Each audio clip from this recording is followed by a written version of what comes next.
Dneska vám uvaříme halušky. Halušky s kyselým zelím. Na Slovensku většinou vařejí halušky s brinzou. Naše maminka vařila halušky s kyselým zelím, se sladkým zelím hlavkovým a s tvarohem. Na základní těsto halušek je potřeba brambory, hrubá mouka, sůl. Potřebujeme ještě 30 až 40 deka uzeného boku a půl kila kysaného zelí. Než začneme dělat těsto, tak si nakrájeme uzený bok a usmažíme. Teďka nastrouháme brambory.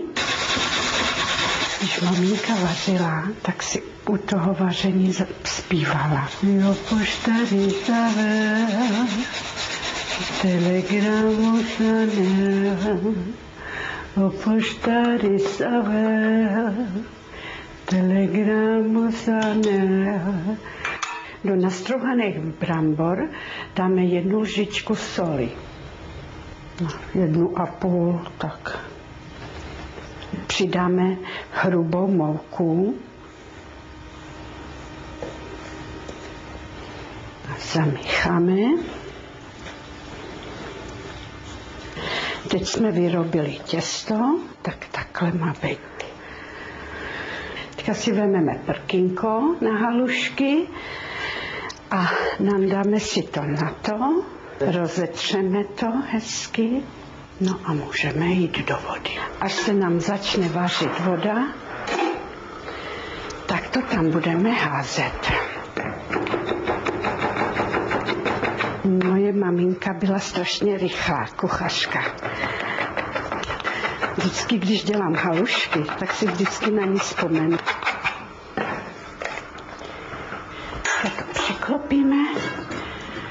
Až se zvednou nahoru, tak budeme je vytahovat. Teďka dám do toho špeku to kysané zelí, aby se to ještě podusilo. Halušky musíme dát do studené vody, aby nebyly slizky.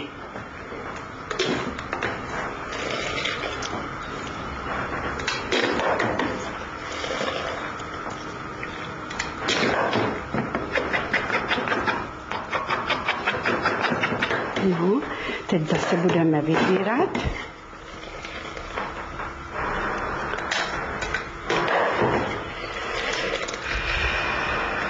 Teďka vyndáme z té vody, teďka na to dáme to uzený s tím zelím.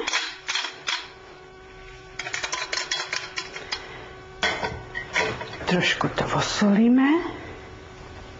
Teď si vezmeme to zelí s tím uzeným bokem. No, nasypeme to na to. Kdo ještě nejet halušky, tak může si to udělat, pochutná si. Přejeme vám dobrou chuť.